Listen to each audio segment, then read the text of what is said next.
Hi అండి. ఈరోజు మనం తెలుగు ముచ్చట్లలో మహాభారతం ఆది పర్వంలో సౌపర్ణోపాఖ్యానం గురించి తెలుసుకుందాము. ఇందులోని కథలు ఏమిటో ఈరోజు మనము విందాము రండి. హృద్యం అపూర్వం సమగ్ర జ్ఞానదాయకం అద్భుతం విస్తృత పాత్ర చిత్రణం అయిన విశిష్ట రచన మహాభారతం. పంచమ వేదమని కొనియాడబడిన మహాభారతం విజ్ఞాన సర్వస్వం లాంటిది. మహాభారతాన్ని ధర్మతత్వజ్ఞులు ధర్మశాస్త్రం అంటారని, ఆధ్యాత్మ విధులు వేదాంతం అంటారని, నీతి విచక్షులు నీతిశాస్త్రం అంటారని, కవిశ్రేష్ఠులు మహాకావ్యమంటారని లాక్షణికులు, సర్వలక్షణ సంగ్రహమంటారని ఇతిహాసికులు ఇతిహాసమంటారని, పౌరాణికులు బహుపురాణ సముచ్చయమంటారని నన్నయ్య మహాభారత గుణగణాన్ని చేశాడు. మహాభారతాన్ని పారిజాత వృక్షంగా సంభావించాడు. అనేక ఆఖ్యానాలనే శాఖలతో, వేదార్థమనే నిర్మలమైన నీడతో, ధర్మార్థకామ మోక్షాలనే పుష్పాలతో, కృష్ణార్జునుల ఉత్తమ గుణకీర్తనమనే ఫలాలతో, వ్యాసుడని ఉద్యానవనంలో అమరిన పారిజాతమని ప్రశంసించాడు.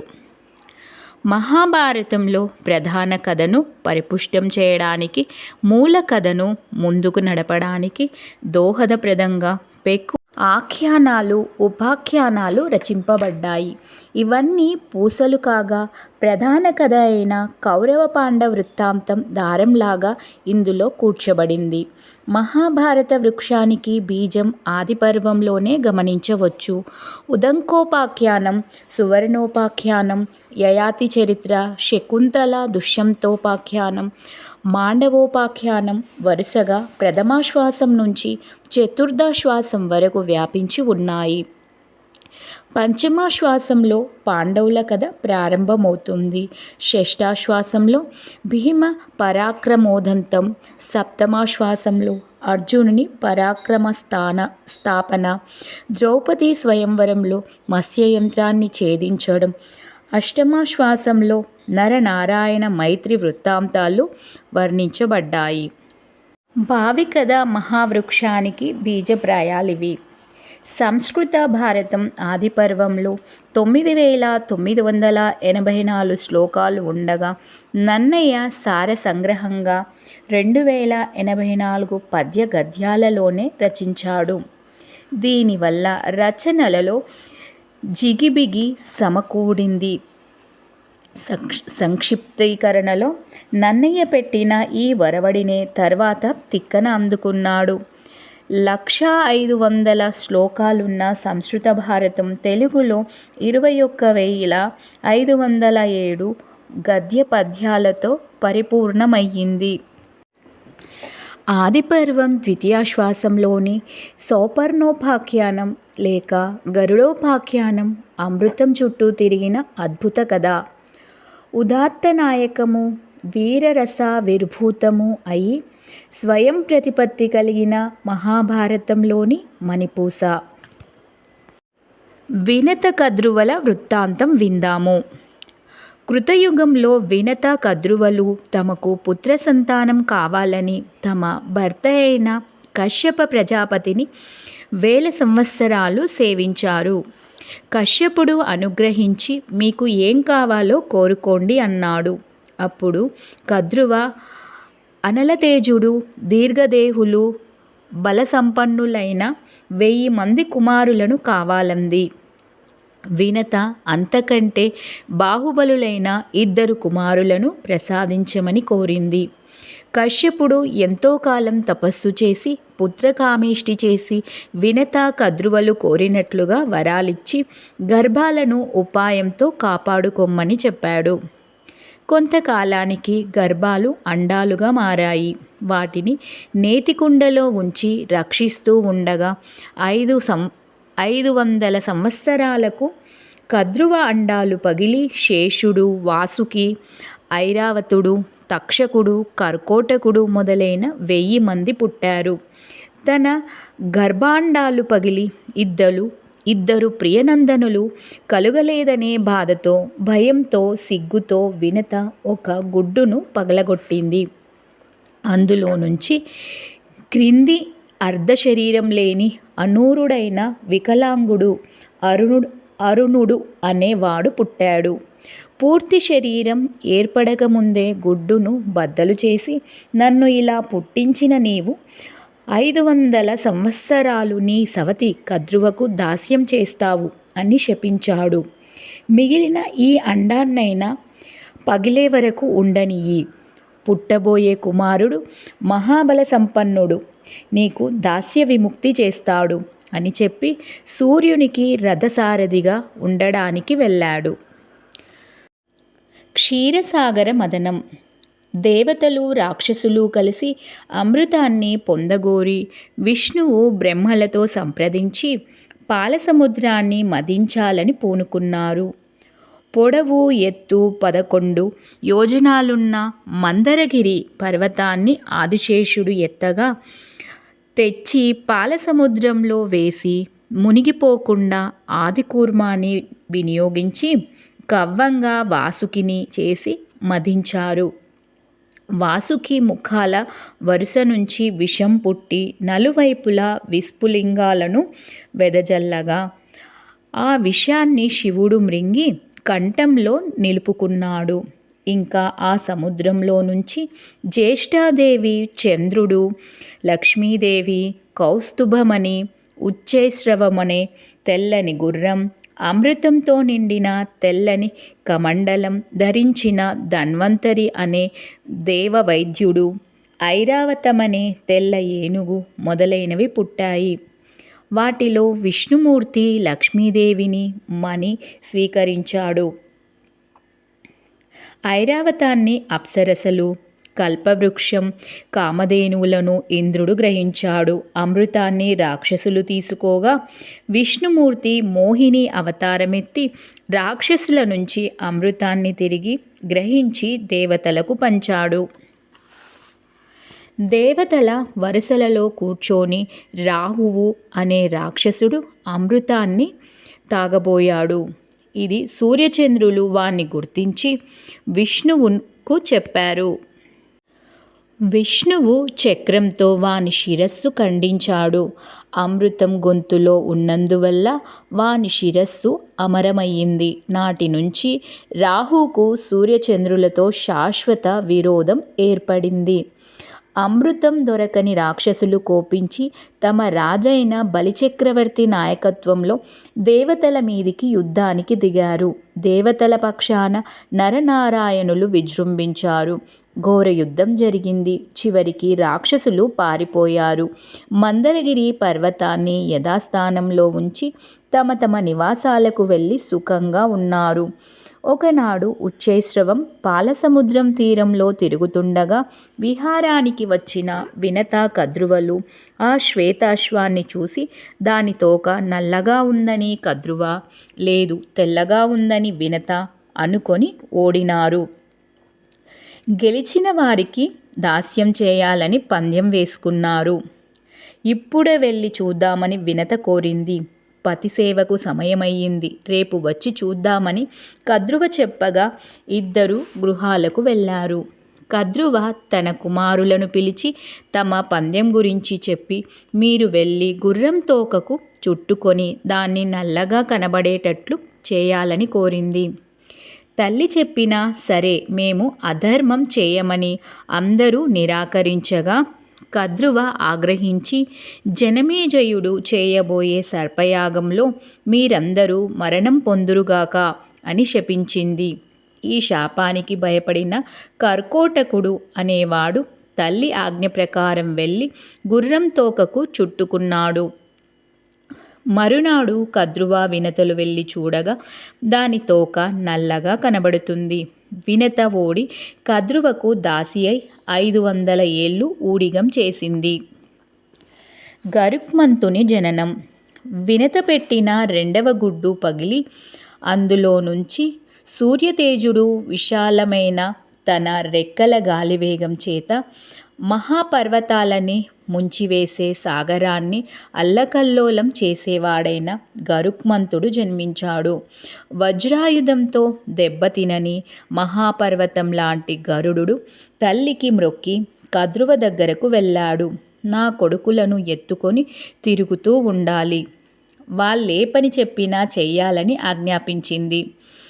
గరుడు పాములను వీపు మీద మోస్తూ అరణ్యాలు, మహాద్వీపాలు, పర్వతాలు, దిక్పతులు, నగరాలు మొదలైనవి చూపసాగాడు.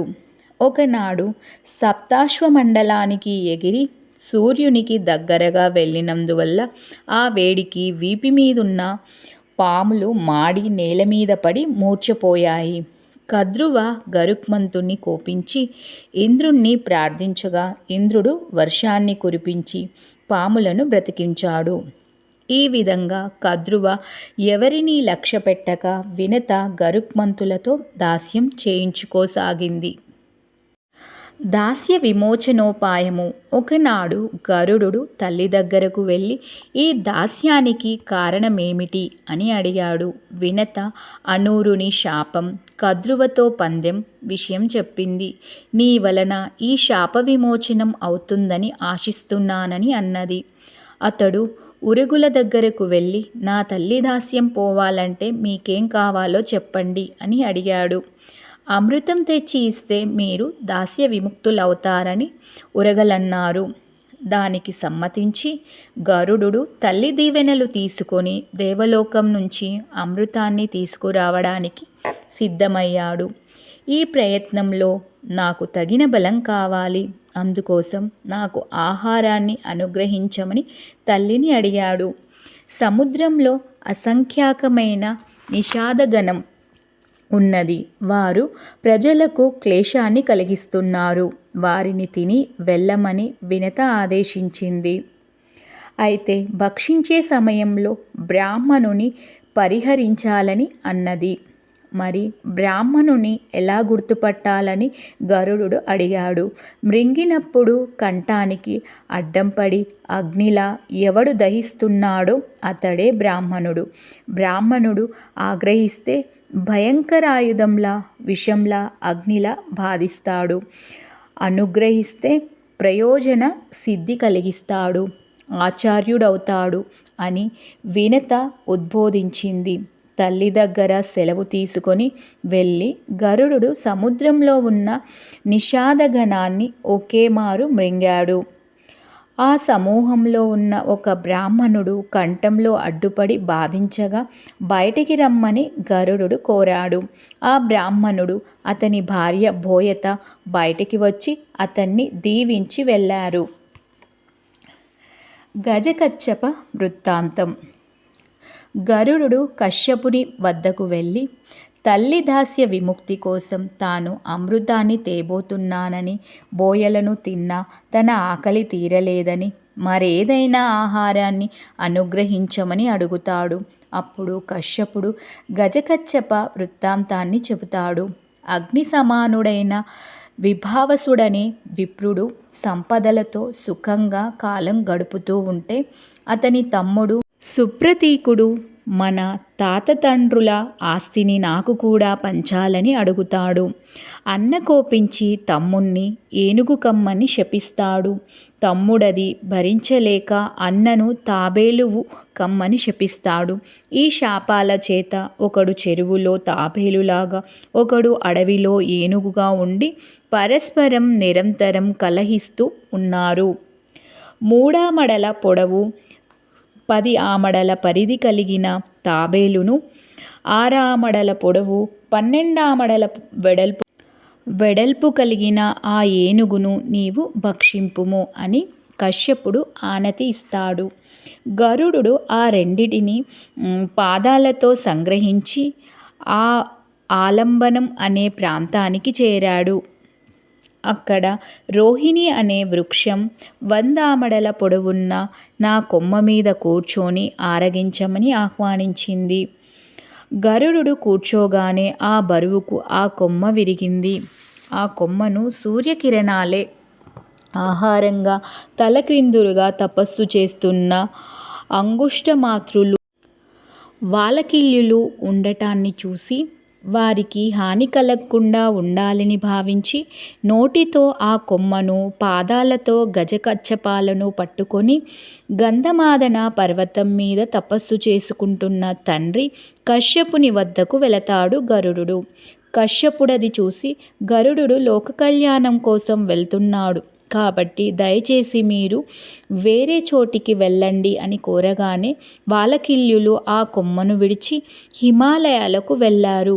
తండ్రి మాట ప్రకారం గరుడు హిమాలయాల్లోని నిష్పురుషం అనే కొండ మీదికి వెళ్ళి గజకచ్చపాలను భుజించి బలసంపన్నుడై అమృతం కోసం దేవలోకానికి పయనమయ్యాడు. వాలకిల్యుల వృత్తాంతము. గరుడుని బలమైన రెక్కల గాలి తీవ్రతతో దేవేంద్రుని సభలో అగ్నికణాల వర్షం కురిసింది. వజ్రాయుధం అంచులు మొక్కబోయాయి. దిగ్గజాల గర్వం అణగారింది. దిక్పాలకుల మనసులు భయంతో క్షోభించాయి.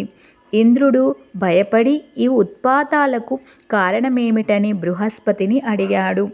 అప్పుడాయన ఇలా చెప్పాడు.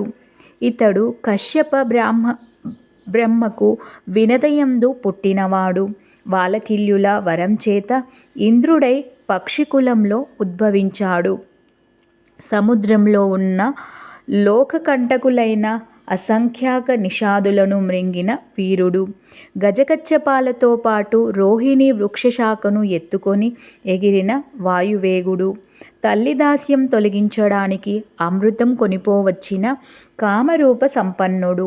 ఇతన్ని గెలవడం నీకు అసాధ్యం అని బృహస్పతి చెప్పాడు. కశ్యప ప్రజాపతి పుత్రకామేష్టి యజ్ఞం చేస్తున్నప్పుడు దేవగణంతో వెళ్ళి నీవు ఒకవైపు వాలకిల్యులు మరోవైపు అతనికి సహకరించారు. దర్భలను మోదుగ కట్టెలను అతి స్వల్పంగా మోసుకువస్తున్న అంగుష్ట ప్రమాణులు, వడవడ వణుకుతున్న అల్పసత్వులు, అనవరతం ఉపవాసాలు చేయడం చేత కృషించిన శరీరం కలవారైన వాలకిల్యులను చూసి నువ్వు ఎగతాళిగా నవ్వావు. దానికి వారు సిగ్గుపడి మిక్కిలి కోపించి అమిత సత్వుడు అజేయుడైన మరో ఇంద్రుడు నీకంటే 100 రెట్ల బలం కలిగిన వాడు పుడతాడని ఆగ్రహించారు. ఈ సంగతి నీవు కశ్యపుని దృష్టికి తీసుకొచ్చావు. కశ్యపుడు వాలకిల్యులను సమాధానపరిచి బ్రహ్మ సృష్టికి విరుద్ధంగా ఇలా చేయటం భావ్యం కాదు. నాకు పుట్టే కొడుకు కేవలం పక్షుల్లో ఇంద్రుడవుతాడు. ఈ ఇంద్రుడు యథాప్రకారం కొనసాగుతాడని ఒప్పించాడు. అలా పుట్టిన ఆ గరుడే ఇతడు అని బృహస్పతి వివరించాడు. ఇంద్రుడు అమృత పాలకులను అప్రమత్తులై ఉండమని హెచ్చరించాడు. అమృత సంగ్రహణం. ప్రళయాగ్ని జ్వాలల్లాంటి రెక్కలతో గరుడు దేవసైన్యం మీద విరుచుకుపడ్డాడు.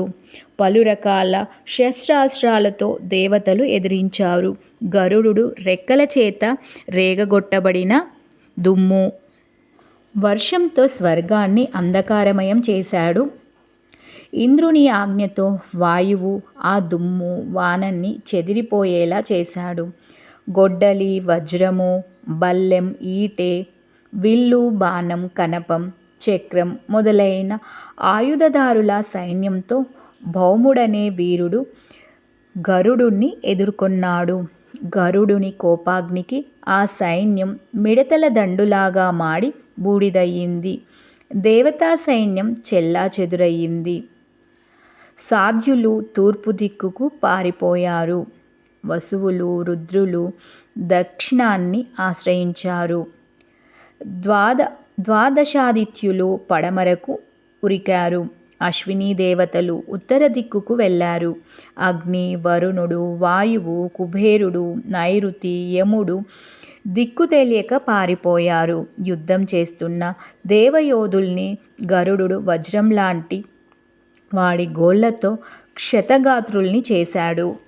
అమృతం ఉన్న చోటికి వెళ్ళి అక్కడ కాపలా కాస్తున్న ఘోర సర్పాలను తన రెక్కల చేత సృష్టించిన దుమ్ము వర్షంతో కళ్ళు కనిపించకుండా చేసి వాటిని ఎగరగొట్టి అమృతాన్ని గ్రహించాడు.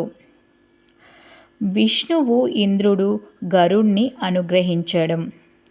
ఈ విధంగా గరుడు తానొక్కడే దేవతలను జయించి అమృతాన్ని తీసుకొని ఆకాశానికి ఎగిరాడు.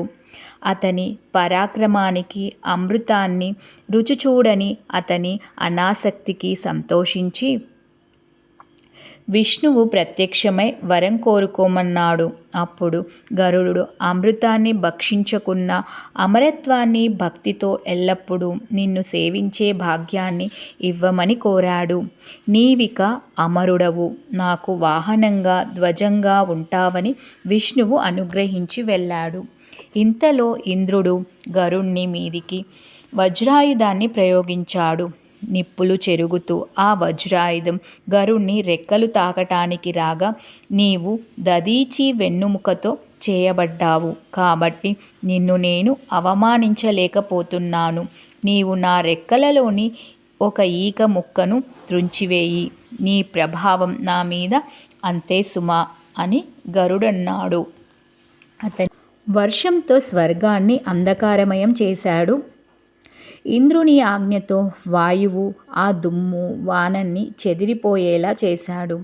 గొడ్డలి, వజ్రము, బల్లెం, ఈటె, విల్లు, బాణం, కనపం, చక్రం మొదలైన ఆయుధదారుల సైన్యంతో భౌముడనే వీరుడు గరుడుని ఎదుర్కొన్నాడు.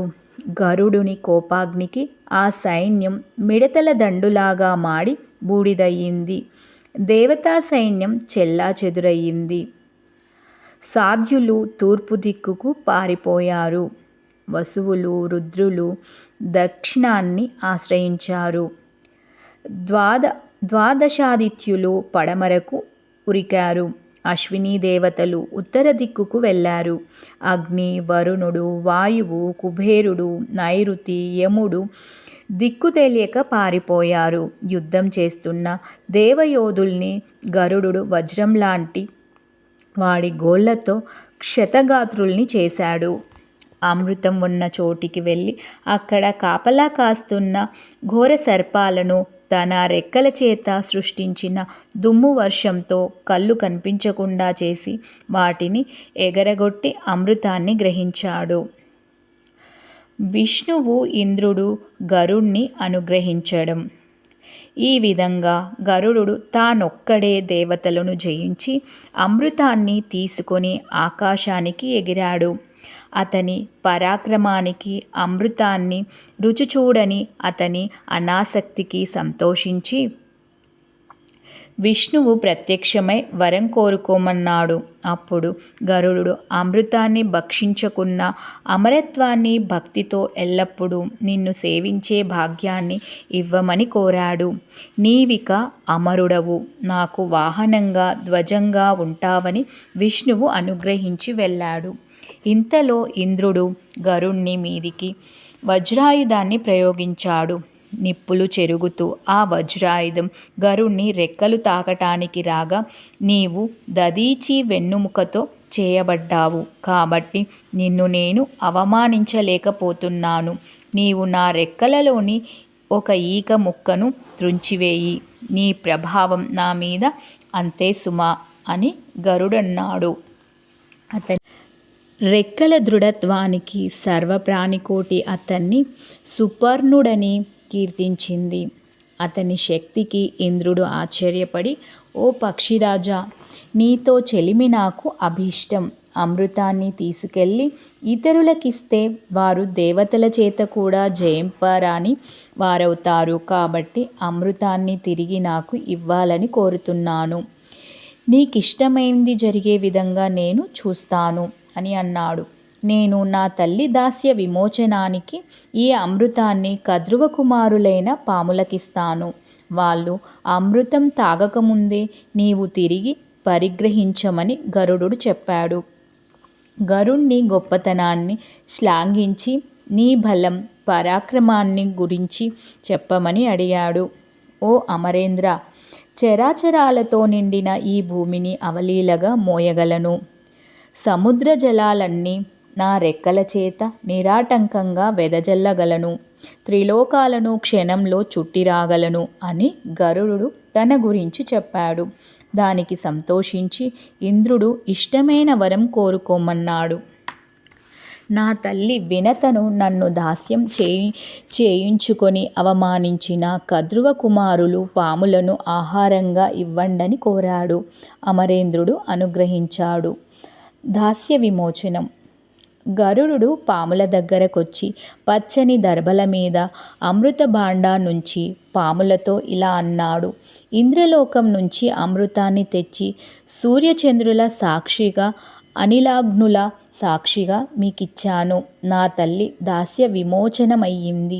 మీరు స్నానం చేసిన తరువాత ఈ అమృతాన్ని తాగండి అని చెప్పి తన తల్లిని వీపు మీద కూర్చోబెట్టుకొని అక్కడే అదృశ్యంగా ఉన్న ఇంద్రుని వద్ద సెలవు తీసుకొని వెళ్ళిపోయాడు. ఉరగులు స్నానం చేసి వచ్చేలోపే ఇంద్రుడు అమృతాన్ని సంగ్రహించి తీసుకెళ్ళి దేవలోకంలో యథాప్రకారంగా ఉంచాడు. అమృతం తాగడానికి వచ్చిన పాములు అక్కడ అమృతం లేకపోవడం వల్ల దర్భలను నాకగా వాటి నాలుకలు రెండుగా చీలి ద్విజిహ్వులు అయ్యాయి. ఇంతటితో సౌపర్ణోపాఖ్యానం ముగుస్తుంది. ఇప్పుడు మనం సౌపర్ణోపాఖ్యానంలోని పాత్రలను గురించి తెలుసుకుందాము. కశ్యప ప్రజాపతి భార్యలు వినత, కద్రువ. గరుత్మంతుడు, అరుణుడు వినత యొక్క కుమారులు. కద్రువ యొక్క కుమారులు శేషుడు, వాసుకి, ఐరావతుడు, తక్షకుడు, కర్కోటకుడు అనే 1000 మంది కుమారులు. ఉచ్చైశ్రవం అనే గుర్రం. కచ్చపం, గజకచ్చపం. విభావసుడు, సుప్రీతుడు అనే అన్నదమ్ములు. వీళ్ళు తాబేలు గజములాగా శాప విమోచనంతో జన్మిస్తారు. రోహిణి అనే వృక్షం. అంగుష్టమాత్రులు అయిన వాలకిల్యులు. ఇంద్రుడు.